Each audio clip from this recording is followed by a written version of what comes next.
Hello students, आज मैं आपके लिए लेके आया हूँ क्लास 12 की सीरीज फिजिक्स की, जिसमें हम लोग 12th क्लास के आज डिस्कशन करेंगे टॉपिक्स के बारे में। कौन कौन से टॉपिक्स हमें पूरी साल जो है पढ़ाई करनी है, और हम लोग जो टॉपिक्स पढ़ेंगे उन सब के अंदर मैं इसमें 12th क्लास से लेके नीट और जेईई तक कवर करने की कोशिश करूँगा completely.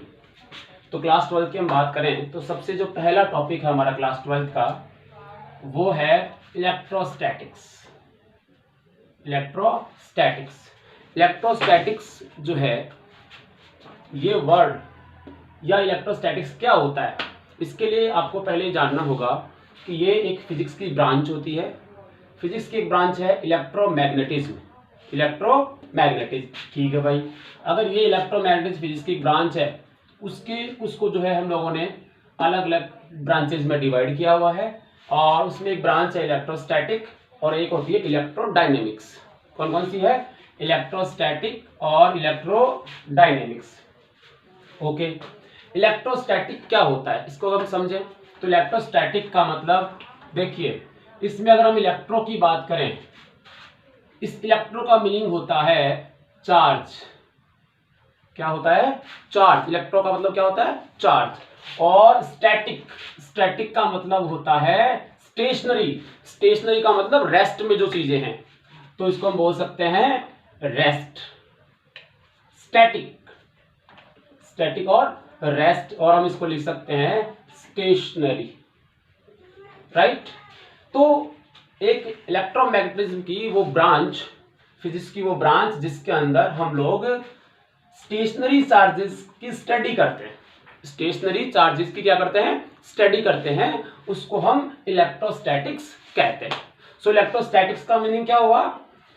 A branch of physics in which we study about stationary charges.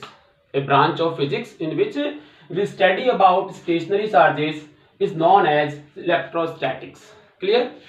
Class 12 के अंदर इलेक्ट्रोस्टैटिक्स में क्या क्या आते हैं, और इलेक्ट्रोस्टैटिक के अलावा हमें कौन कौन सी चीजें पढ़नी है, हमारा सिलेबस क्या है, थोड़ा सा उसको देख लेते हैं।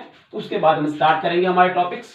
तो अब बात करें इलेक्ट्रोस्टैटिक्स में, हम लोग इलेक्ट्रिक फील्ड पढ़ेंगे, गॉस लॉ पढ़ेंगे, कैपेसिटर वगैरह पढ़ेंगे, और इसी में आपका पोटेंशियल वगैरह हम लोग पढ़ेंगे। ये सब जब हम पढ़ रहे होंगे उस समय चार्ज को हम लोग रेस्ट में मानते हुए स्टडी करेंगे। बस यही मीनिंग है इसका। इलेक्ट्रोस्टैटिक्स में हम लोग जब भी इन चीजों को पढ़ेंगे, इन टॉपिक्स को पढ़ेंगे, उस समय हम क्या कंसीडर करेंगे? हम कंसीडर करेंगे कि चार्ज कैसा है, रेस्ट में है। ओके।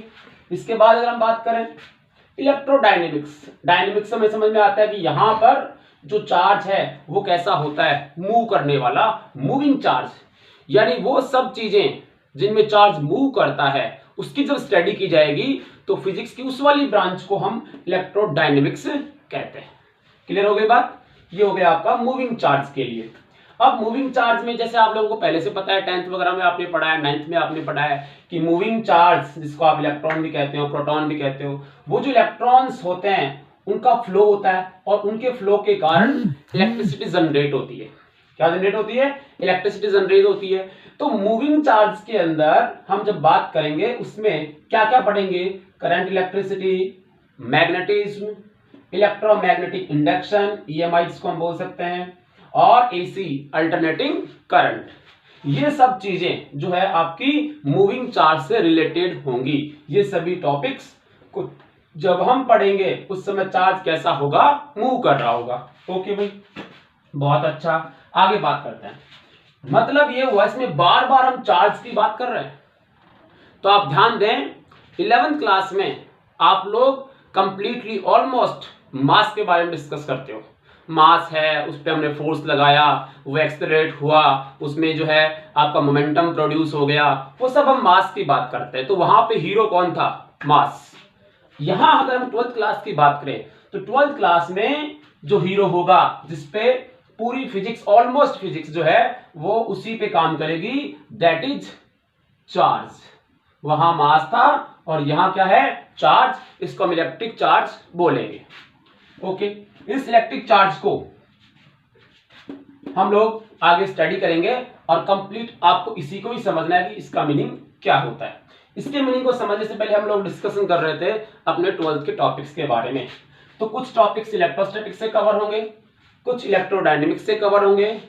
इनके अलावा एक और है आपका ऑप्टिक्स, ये अपने आप में एक कंप्लीट टॉपिक है, और साथ में आ जाएगा आपका मॉडर्न फिजिक्स।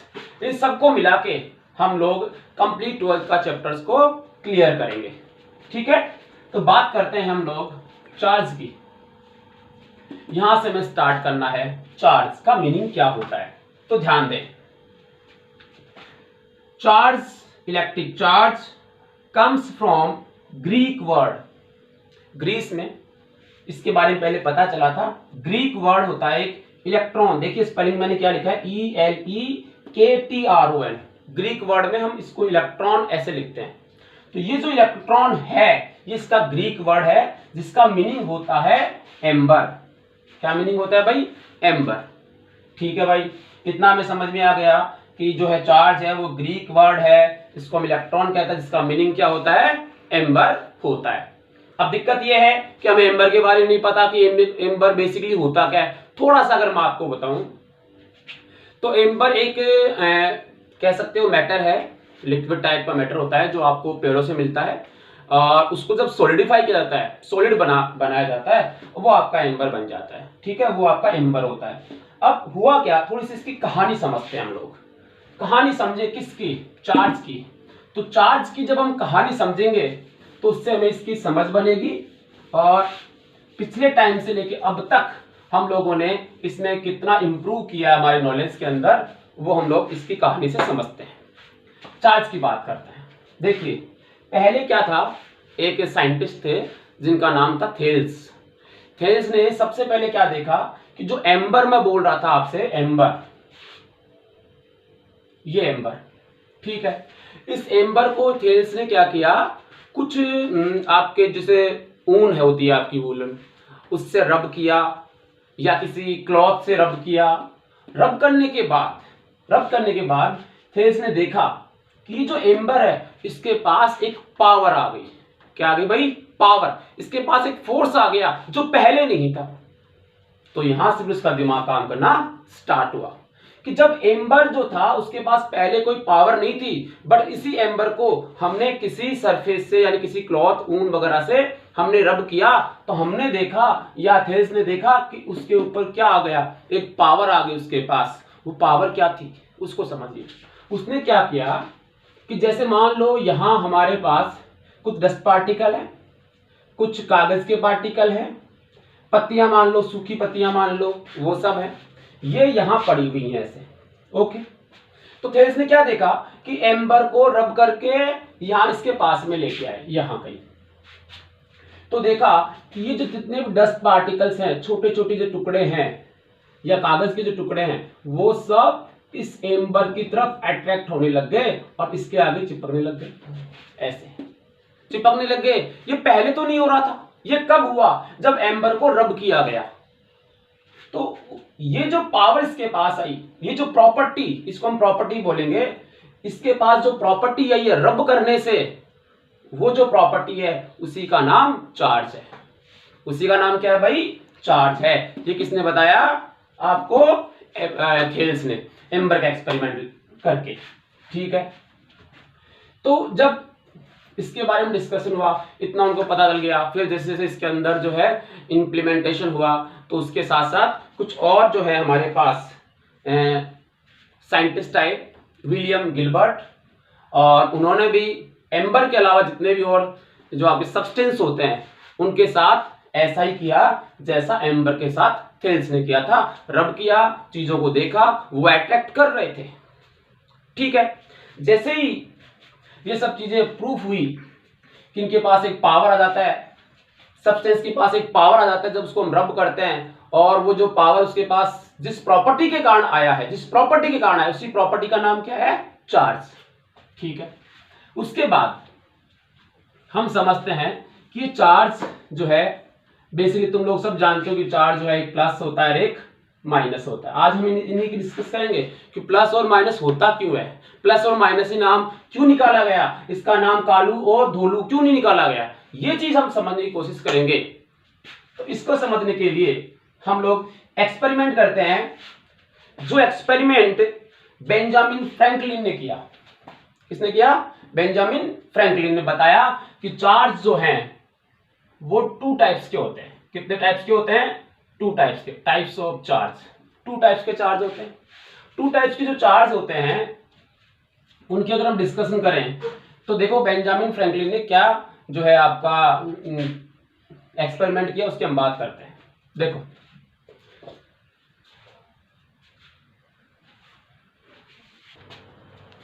तो हम बात कर रहे थे बेंजामिन फ्रैंकलिन के एक्सपेरिमेंट पे, तो डायग्राम मैंने आपके सामने बना दिए हैं। इस डायग्राम को हमें समझने की जरूरत है। ध्यान दें, सपोज बेंजामिन फ्रैंकलिन ने क्या किया, एक ग्लास रोड ली और उस ग्लास रोड को सिल्क के क्लॉथ से रब किया। ग्लास रोड को सिल्क के क्लॉथ से रब किया और रब करने के बाद उस ग्लास रोड को यहां थ्रेड से ऐसे लटका दिया। ओके, फिर क्या किया, हमने एक और ग्लास रोड ली और उस ग्लास रोड को फिर से सिल्क से रब करके इसके यहां हमने लटका दिया। ठीक है, इसको भी सिल्क से हमने और इसको भी सिल्क से। ठीक है, ये हुआ। हम क्या देखते हैं, हम ये देखते हैं कि जब ग्लास रोड को सिल्क से रब करते हैं और इस ग्लास रोड को हम लोग जो आपका डस्ट पार्टिकल था या कागज के टुकड़े थे उनके पास में लेके गए तो वो उसको अट्रैक्ट कर रहा था। ठीक है, ओके। इसके बाद हम बात करें, दूसरी वाले ग्लास रोड ली, उसको भी हमने क्या किया, रब किया, उसको भी यहां लटका दिया। तो उस समय क्या देखा गया कि ये दोनों रोड जो है वो एक दूसरे को रिपेल कर रहे हैं। क्या कर रहे हैं भाई? रिपेल कर रहे हैं, रिपेल। तो जब दोनों रोड एक दूसरे को रिपेल कर रही हैं, एक एक्सपेरिमेंट तो ये हुआ। दूसरा देखा कि एबोनाइट की रॉड ली हमने, एबोनाइट की रॉड। एबोनाइट की जो रॉड है उसको हमने बिल्ली की खाल से, कैट्स फर से रब किया, उसको रब किया, उसको यहां लटका दिया। दूसरी एबोनाइट की रॉड ली, उसको रब किया, उसको यहां लटका दिया। और क्या देखा, ये दोनों भी क्या कर रही थी, रिपेल कर रही थी। ये भी रिपेल हो रहा था और ये भी रिपेल हो रहा था। ठीक है, इससे तो हमें समझ में आ रहा था कि इनके अंदर क्या होता है, रिपल्शन होता है। और जब हम लोग केवल 10 पार्टिकल के पास लेके जा रहे थे तो पता चल रहा था क्या होता है, अट्रैक्शन होता है। ठीक है, इसको देखते हैं। हमने क्या किया, ये जो ग्लास रॉड थी जो किससे, सिल्क से रब की हुई थी, उसको लटका दिया। अब इसके पास हम ग्लास रॉड नहीं लेके आ रहे हैं, क्या लेके आ रहे हैं, एबोनाइट। एबोनाइट की रॉड लेके आए और जो एबोनाइट है वो किससे रब की हुई थी, फर से। इन दोनों को पास पास हमने जब किया तो हमने देखा कि इनके अंदर अट्रैक्शन होता है, या बेंजामिन फ्रैंकलिन ने क्या देखा कि इनके बीच में क्या मिला, अट्रैक्शन, जबकि इनके बीच में क्या मिलता, रिपल्सन। ठीक है, अब यहां से जब इनमें हमें रिपल्सन मिला और इनमें हमें अट्रैक्शन मिला तो यहां से कुछ चीजें सामने आई कि चार्ज जो है वो एक तरह का तो नहीं हो सकता, क्योंकि चार्ज जो है उनकी अगर नेचर एक होती तो अगर यहां रिपेल हो रहा है तो यहां भी क्या होना चाहिए था, रिपेल होना चाहिए था। इसलिए यहां हम देख रहे हैं कि इनका बिहेवियर चेंज है। इस वाले केस में बिहेवियर चेंज है, इस वाले केस में बिहेवियर चेंज है। तो यहां से हमें समझना पड़ा, हमें कंसिडर करना पड़ा कि चार्ज जो है वो 2 टाइप्स के होते हैं। चार्ज कितने टाइप्स के होते हैं, 2 टाइप्स के होते हैं। अब 2 टाइप्स के चार्ज होते हैं मान लिए हमने, बट हमें ये नहीं पता कि उन 2 टाइप्स के चार्जों का जो है नाम क्या रखें, तो इनका नामकरण किया गया। चार्ज का क्या किया गया, नॉमेनक्लेचर, नामकरण किया गया। और वो जो नामकरण किया गया वो कैसे रखें, तो जैसे हम लोग सिंपल नामकरण कैसे करते हैं घर पे, या तो किसी पंडित जी से पूछिए, या फिर किसी को जैसे मान लो कोई गोरा है, कोई काला है, या किसी के अपनी खुद की प्रॉपर्टी, तो उसके अकॉर्डिंग नाम निकालते हैं। तो वैसे हम यहां भी इसका नाम निकालेंगे। इसका नेम सजेस्ट कैसे करेंगे, देखिए ध्यान देना कि हमने ये तो रिजल्ट निकाल लिया कि चार्ज जो है वो 2 टाइप्स के होते हैं। अब हम इसका नामकरण करते हैं, तो इसके लिए हमने क्या किया, तो आपके पास ग्लास रोड, ये आपके पास क्या थी, ग्लास रोड। इस ग्लास रोड को आपने किससे रब किया था, सिल्क से। ठीक है, सिल्क से रब किया और हमने देखा इन पार्टिकल्स को जो छोटे छोटे स्मॉल पार्टिकल्स हैं, इनको ये जो रॉड है वो अपनी तरफ क्या करती है, अट्रैक्ट करती है, अपने चिपकाती है, लाइक दिस, सिल्क वाली। ठीक है, ऐसे ही हमने क्या किया, ये एक रॉड ली, ये इबोनाइट की, किसकी है, एबोनाइट की, ये किसकी थी, ग्लास रॉड। एबोनाइट को भी हमने सिल्क से रब किया, फर से नहीं, सिर्फ सिल्क से, तो इसको भी हमने किससे, सिल्क, और ये भी क्या था, सिल्क से। जब हमने इसको सिल्क से रब किया और देखा कि स्मॉल पार्टिकल्स को क्या अट्रैक्ट करता है, तो आंसर था यस, ये इसको अट्रैक्ट करता है, क्योंकि हम पहले समझ में आ गई थी ये बात तो कि अट्रैक्ट करेगा, इसके पास प्रॉपर्टी आ गई, रब करने के बाद प्रॉपर्टी आती है, उसी प्रॉपर्टी को हम चार्ज कहते हैं। ठीक है, ये हुआ। तो दिमाग में ये बात आई कि इसके पास एक पावर है, इसके पास एक फोर्स आ गया, और वो जो फोर्स है इन पार्टिकल्स को यहां से उठा के यहां चिपका रहा है, इसके पास भी एक फोर्स आ गया जो इन पार्टिकल्स को उठा के इसके चिपका रहा है। तो दिमाग में एक बात आई, मैं तो इस फोर्स को जो है बढ़ाना चाहता हूं, इसकी पावर को इंक्रीज करना चाहता हूं। तो हम पावर जब इंक्रीज करते हैं तो क्या करते हैं, ये एक लकड़ी है, इसके पास में कोई दूसरी लकड़ी लगा लेंगे, ये लो, अब पावर इनकी क्या हो गई, ऐड हो गई, और ये दोनों एग्जिस्ट कर रहे हैं, ये दोनों क्या कर रहे हैं, एग्जिस्ट कर रहे हैं, एग्जिस्ट करने चाहिए, ऐसा होना चाहिए। तो हमने क्या किया, इसकी पावर को इंक्रीज करने के लिए मैंने दोनों को टच कर लिया एक साथ, कुछ ऐसे, ये आपकी ग्लास और ये आपकी एबोनाइट, ग्लास और एबोनाइट। ठीक है, तो ग्लास और एबोनाइट को मैंने क्या किया, साथ में कर लिया। मैं क्या चाहता हूं कि पावर क्या हो जाए, इंक्रीज हो जाए, तो मैंने दोनों को साथ किया। लेकिन हुआ क्या, ये चीज इसमें देखने वाली है। हमने फिर से क्या किया, यहां वो स्मॉल पार्टिकल्स रखे, डस्ट वाले, कागज वाले, सूखी पत्ती वगैरह जो भी स्मॉल पार्टिकल्स है उनको रखा और इसके पास में लेके गए, और हमने देखा कि अब कोई भी पार्टिकल ऊपर नहीं आ रहा, कोई भी पार्टिकल पे कोई फोर्स नहीं लग रहा, इसकी पावर गायब हो गई। बल्कि हम क्या चाहते थे कि इसकी पावर इंक्रीज हो जाए, बस दोनों को जोड़ दिए तो पावर क्या हो जाएगी, इंक्रीज हो जाएगी, बट ऐसा नहीं हुआ। यहां पे इसमें कोई भी पार्टिकल इससे क्लिंक नहीं हुआ, चिपका नहीं। जब ये इसके चिपका नहीं तो हमने कहा इसकी तो पावर खत्म हो गई, लॉस हो गया पावर का। तो पावर का अगर लॉस हो गया तो फिर चार्ज गया कहां, क्योंकि हमें पता है कि जब भी दो चीजें मिलती हैं आपस में तो स्ट्रेंथ इंक्रीज हो गई मान लो, लेकिन वो एग्जिस्ट करती हैं इस यूनिवर्स के अंदर, इस नेचर के अंदर वो चीजें हैं, इन दोनों जुड़ गए तो ये यहां है, दोनों साथ में हैं। जैसे मैं बोलूं कि जैसे आपका जल होता है, ठीक है, ऑक्सीजन और हाइड्रोजन दोनों मिलके क्या बना लेते हैं, H2O बना लेते हैं। तो H2O एग्जिस्ट करता है ना नेचर में, H2O नेचर में क्या करता है, एग्जिस्ट करता है। अगर H2O एग्जिस्ट करता है तो हमारे पास जो, इनके पास जो पावर थी वो भी एग्जिस्ट करनी चाहिए। तो यहां पता चला कि इनकी पावर क्या हो गई, समाप्त हो गई, खत्म हो गई। इस कैसे हुआ, कैसे पॉसिबल है, तो हमने दिमाग लगाना शुरू किया। हमने एक चीज देखी कि जैसे अभी आपने बोला ऑक्सीजन और हाइड्रोजन मिलके जो है वो एक जो है H2O बना लेते हैं, वो एग्जिस्ट करता है, बट यहां तो जीरो आना चाहिए ना आंसर, यहां से क्या आना चाहिए, जीरो आना चाहिए। तो हमने दिमाग लगाना शुरू किया, और जब दिमाग लगाना शुरू किया तो हम मैथ्स में पहुंचे, केमिस्ट्री में तो H2 आ रहा है, हम मैथ्स में पहुंचे कि जीरो कब आता है, तो बड़ा सिंपल सा आंसर था, +5 और -5 दोनों को ऐड कर दो, जीरो आ जाएगा। +5 और -5 दोनों को ऐड कर दो तो आंसर क्या आएगा, जीरो आएगा। क्यों, नहीं समझ में आई, हाँ चलो ठीक है।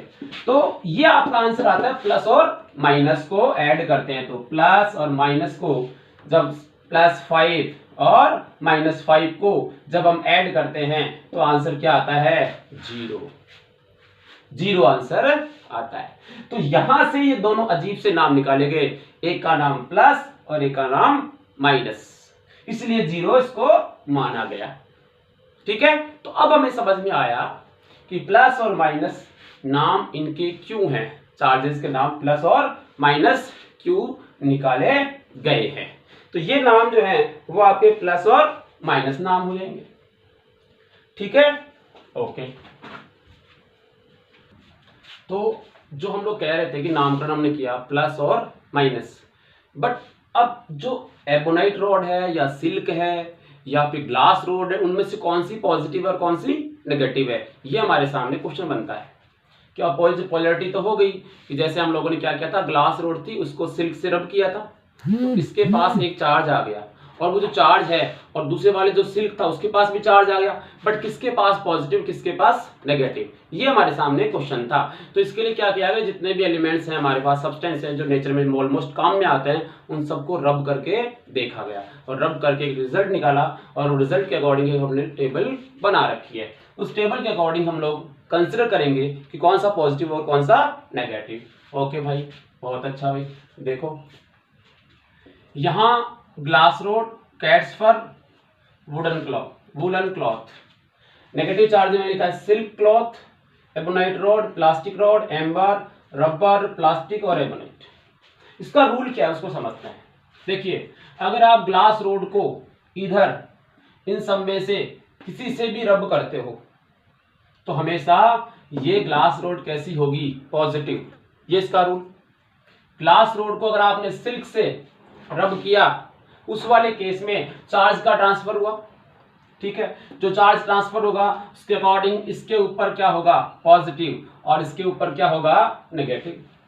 अगर इसी ग्लास रोड को आप प्लास्टिक से रब करते हो तो आपका ग्लास रोड क्या होगा, पॉजिटिव, प्लास्टिक क्या होगा, नेगेटिव, ये इसका रूल है, सिंपल। कैट्स फर है, इसको आप एबोनाइट से करते हो, दिस इज पॉजिटिव और दिस इज नेगेटिव। मींस इधर वाले जो कॉलम बना हुआ है इन सभी एलिमेंट्स को जब हम इधर वाले एलिमेंट्स से यानी सब्सटेंस से रब करते हैं तो इधर वाले सब क्या माने जाएंगे, पॉजिटिव, और इधर वाले सब क्या माने जाएंगे, नेगेटिव। ये इसका क्या है, रूल है। इस रूल को आपको याद कर लेना है, ठीक। अब इसके बाद जो है हमारा जो टॉपिक रहेगा वो ये रहेगा कि जब कोई चार्ज ट्रांसफर होता है, जब कोई चार्ज ट्रांसफर होता है एक बॉडी से दूसरी बॉडी में, उस वाले केस में क्या उस बॉडी का मास डिक्रीज या फिर इंक्रीज होता है। फिर से, जब भी कोई चार्ज ट्रांसफर होता है एक बॉडी से दूसरी बॉडी में तो क्या उसके मास में चेंज आता है, तो आंसर है यस, उसके मास में चेंज आता है। लेकिन उस मास में जो चेंज आता है उसको समझने से पहले आपको ये पता होना चाहिए कि इलेक्ट्रॉन थ्योरी क्या है।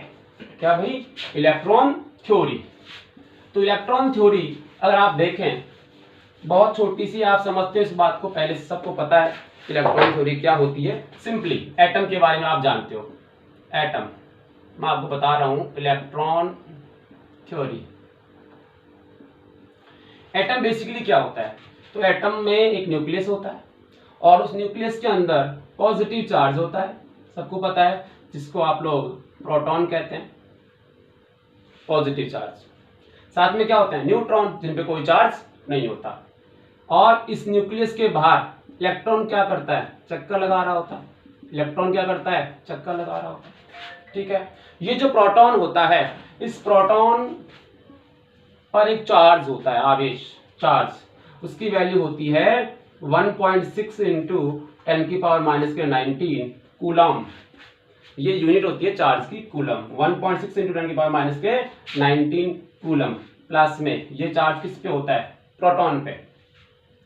अगर इलेक्ट्रॉन की बात करें तो इलेक्ट्रॉन पे चार्ज होता है माइनस में 1.6 इंटू 10⁻⁻19 कूलम, ये इस पे चार्ज होता है। तो इलेक्ट्रॉन थ्योरी ये कहती है कि ये जितने पॉजिटिव चार्ज है उतना का उतना ही एटम में नेगेटिव चार्ज भी होता है। वो आपको यहां से दिख रहा है, this is the positive charge and this is the negative charge. दोनों का मैग्नीट्यूड क्या है, सेम, 1.6 इंटू 10⁻⁻19 कूलम माइनस में, और ये वाला प्लस में। इन दोनों को ऐड करेंगे, आंसर क्या आएगा, 0।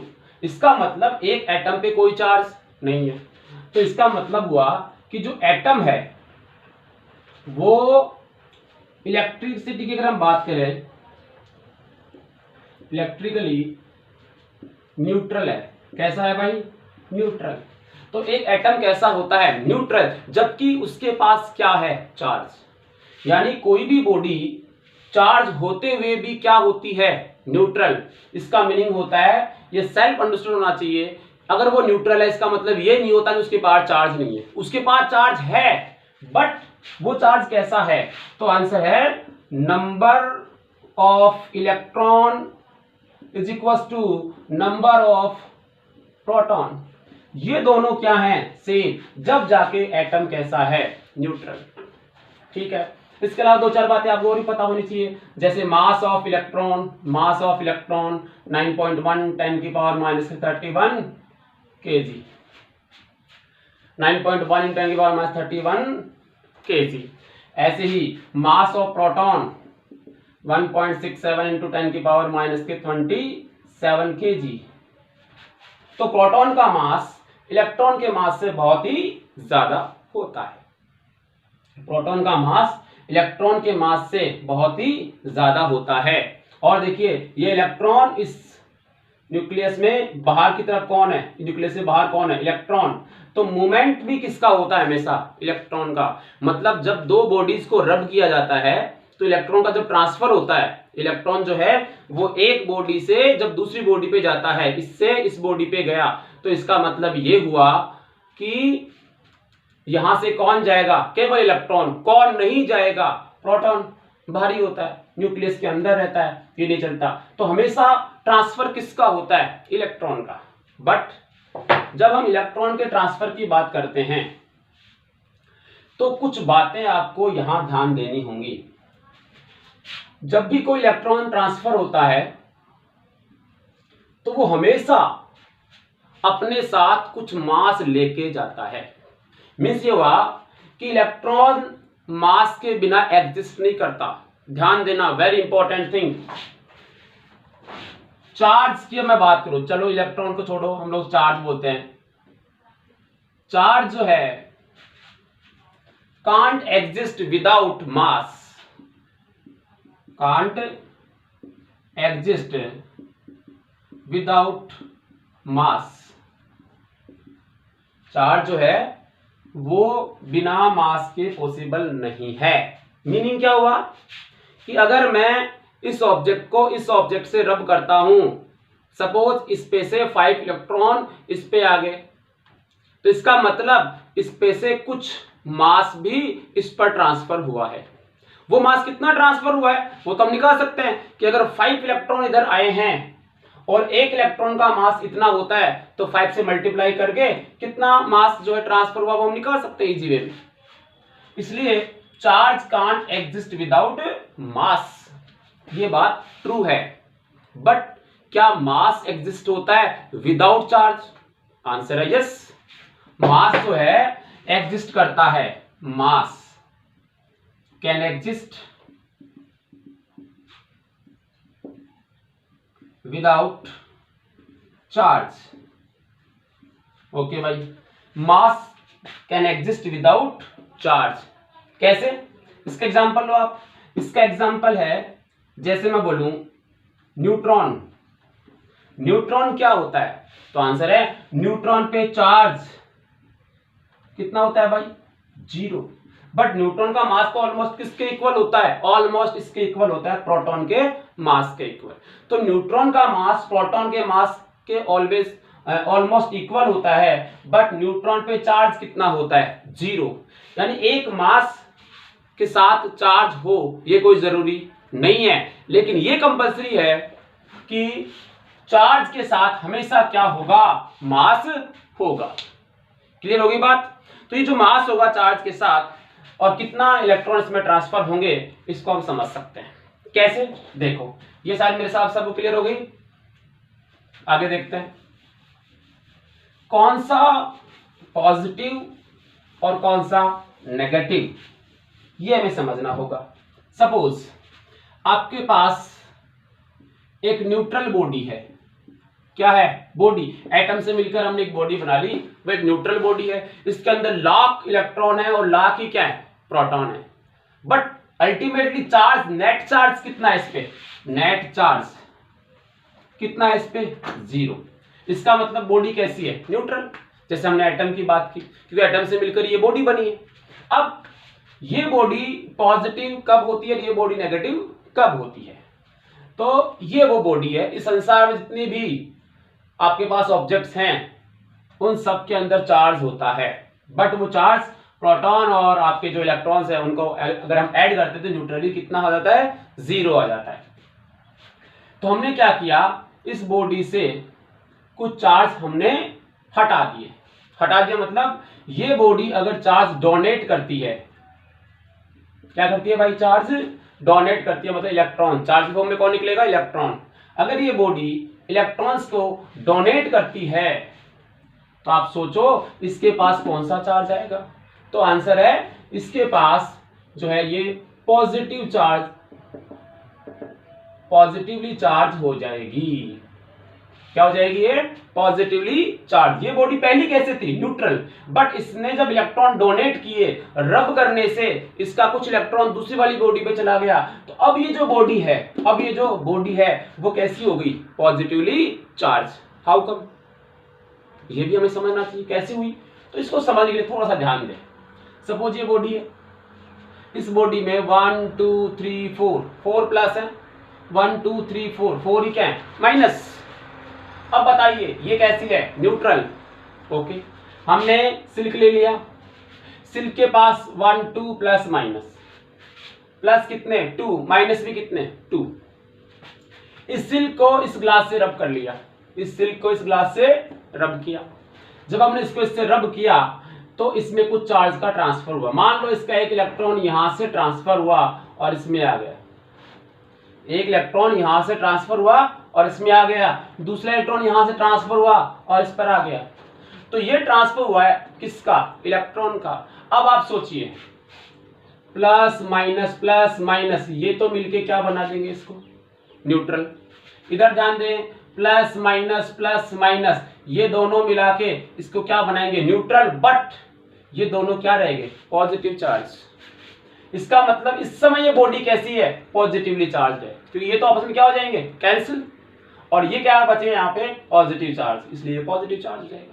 जबकि इसमें क्या बच गए? Negative charge. तो ये पॉजिटिवली चार्ज हो गया और ये क्या हो गया? Negatively charge. इसलिए हम कहते हैं कि जब इलेक्ट्रॉन की डेफिशिएंसी होती है, इलेक्ट्रॉन की डेफिशिएंसी होती है, कमी हो जाती है, उस वाले केस में बॉडी हमेशा कैसी चार्ज हो जाती है? पॉजिटिवली चार्ज हो जाती है।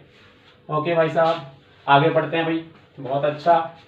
इसी को अगर एक्सेप्ट करे, अगर कोई बॉडी क्या करे? एक्सेप्ट। यहां बॉडी ने, सिल्क ने एक्सेप्ट किया था इलेक्ट्रॉन्स को।